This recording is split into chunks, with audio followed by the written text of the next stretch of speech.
Hi and welcome to another episode of the Silver Screen Show.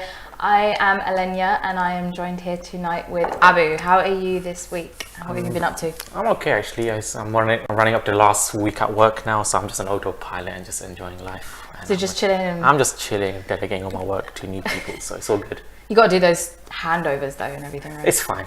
It's worth it. Because soon I can leave, so it's fine. But apart from that, yeah, I'm enjoying the nice cold weather. It's very nice. Yeah, been up to much? Nope. No. We lead interesting lives outside of this. So concise. I guess we just jump straight into it. So the first film that we're going to be looking at tonight is Daddy's Home 2. It's another Christmas film that's come out before December, which hurts my insides, being the human version of the Grinch. But you've seen it, yes, so I will hand it over to you. Okay, let me start. I'm going to go for my notes because I'm a very organised person. Yeah. Right, so I don't even need these notes. So Daddy's Home 2, if you watch Daddy's Home 1, it's pretty much the same film, starring the same cast, starring Mark Wahlberg and Will Ferrell. If you play stepdads, there's a lot of stepdads in this movie, so it does get a bit confusing. So following on from the first film, you have Mark Wahlberg's character who now co-share the parenting duties with Will Ferrell's character. And with Christmas coming, the kids are like, yo, we have to do two Christmases with our two dads. It's a bit of a headache for us, so they thought, let's do one big Christmas together. So that's the plan for this. And before you know it, their dad just end up crashing the party as well. So you got Mark Wahlberg's dad, played by Mel Gibson, who comes in, and you got Will Ferrell's character's dad, who's played by John Lithgow, who come in. So they both join the party as well, and shenanigans ensue, and people get hurt, and there's jokes galore, or kind of jokes. But yeah. So that's a summary. So okay. So my first impression on seeing the trailer for this movie was it was kind of like the male version of A Bad Mum's Christmas. Yeah, that's what people are saying. They're saying the post-credit scenes, the Bad Mums characters come in, then they make the new cinematic universe. We have another cinematic universe. Stepdad, Bad Mums universe, metaverse that comes in.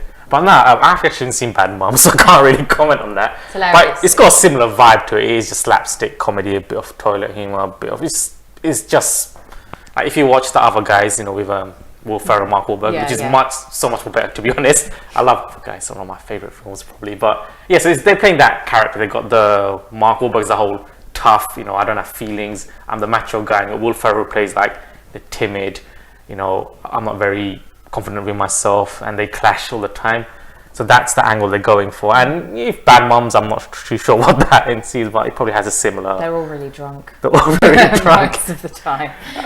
So I mean, if I could summarize this movie, I mean, what's good about it is if you've liked the first Daddy's Home, you definitely like this one for sure. Of course, it is pretty much the same movie. So you saw the first one? I've seen the first one. The first one isn't the best, but I enjoyed it. You know, you watch it, you have a few laughs, you leave. You know, end of story. I guess it's not supposed to be like an Oscar winner. It's not. It's not even a smart comedy. Like, you know, it's got depths and layers to the story. It is what it is. So, I mean, what I liked about it, Ferrell and Wahlberg always. I mean, since the other guys, they've had that partnership going on, the clash of personalities. That rocks.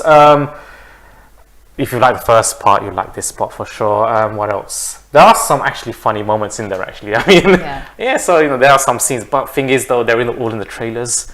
So all the funniest parts are like the whole joke about you let your daughter touch the thermostat in your house. Yeah. So that's quite a good joke, actually. All the dads come in. There's so many layers to it. There's so many angles. But it's revealed in the trailer, and I've already seen the joke, so you kind of knew. So you have that like knowing laugh rather than the like belly laugh that you're supposed to have when you first because it's a really well done joke, but then you realize I've seen this already, so it kind of takes away, and they kind of use all the aces in the trailers, which kind of does work against it. I'm like, you should at least save some jokes, but then again, nowadays people want to put out the trailers ASAP because they want to draw in the audiences. So they kind of put in their A-list stuff in the trailers and don't really leave much, you know, for a surprise, to be honest. Looking at it from a bad side of it, John Cena's in it for the last one, so I love John Cena. Is he though? Did you see him? I did not actually. For the first few minutes, I was like, who's this guy? I didn't see it. Who came out of the car? But so he's in the last film, like a little plot twist. And he's in this one as well. But I don't think they utilized the John Cena character well enough. He's in it, but his lines are very like in the background, and like they should have played upon his character a lot more because He's a good actor. He does a lot of SNL skits and stuff like Isn't that. he in like the new Transformers like Bumblebee movie? Is he? I think so. I saw a picture, and I think it's a thing. Yeah, so like he's not like there's so many jokes I could have had with him in it, but they just didn't go anywhere with it. I'm like, come on, guys, you got John Cena, you got his whole meme, his whole all the jokes around the internet right now. And they didn't use any of that, to be honest. They just made him around the mill, another stepdad. So there's 3 stepdads in this. So like it's like. Wow. Yeah, and I mean, and the storyline.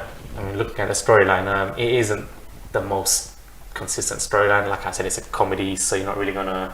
You don't look at it thinking, yeah, it's gonna be a great storyline, but there are parts that do not make sense. Yeah. So like, there's a part where Will Ferrell's character passes out in the forest, and suddenly he just gets revived out of nowhere. It's like 1, 2, 3, and he just revives himself. I'm like, when the kid was like, he's dead again. Yeah, exactly, yeah. So he revives him. I'm like, wait, how did he? He didn't have a defib with him. He wasn't doing any compressions. He just. Don't get medical on us. Yeah, so I'm not going to really think about it, but there are bits like that. And also story revelations, like, there are certain characters in the film which, they got Mark Wahlberg's, not wife, his partner that he's with. She's like quite a spoiled mother. She spoils her kid, doesn't really do much parenting. And like, you'd think she'd get her like comeuppance or something to make her change her ways. It doesn't really go anywhere. Like, she's just a bad mom for the entire film. I'm like, segue into bad mums. So I'm thinking, wait, surely there's gonna be some bit in the film that's I've just realized I'm not a very good mom. I should discipline my kid a bit more, be a bit more strict. But no, she just stays how she is. I'm like, okay, like why? There's no character. No character development there. But like I said, it is what it is. If you like the first one, you love this one, or you don't enjoy this one. If you didn't like the first one, don't watch it. Probably not for you. That's pretty much my. So, have you got a short review for like 3 words? My short review, what do I have here, is if you've liked the first one. It's like the first, basically. Like the first. It's like the first. You like the first one, you like this. If not, stay away. Yeah. And don't complain if you don't like it. I like how sometimes we do a review on something and then while we're doing it, we say, no, don't see this one, but just go see another one. Go see the other guys. Seriously, the other guys. This is what we do. The other guys is amazing, but this was like American Made for me when I was like, if you want to see an Escobar movie, go and watch The Infiltrator. It's what we do. Actually, I just want to mention one thing. Going back to the film, like if they wanted to make it a bit interesting, they should have swapped the dads around. So Mark Wahlberg, Mel Gibson plays a rough. I'm like the senior Mark Wahlberg guy. And Will Ferrell's dad is also like a timid guy. I thought it would have been interesting if they had the dads of opposite personalities. Then that would have been, okay, it's a bit more that interesting. That would explain their exactly. sort of over-exaggeration of that. So my dad's very timid, so I'm going to be some alpha male, and my dad's very scary. I'm just going to be a bit of a recluse. But they didn't do that. They just went for the obvious way, which was each dad is pretty much the son. It's simple, though. It's simple, yeah. It's simple with simple laughs. Exactly, yeah. Well. All right, so we're going to move on to our next item,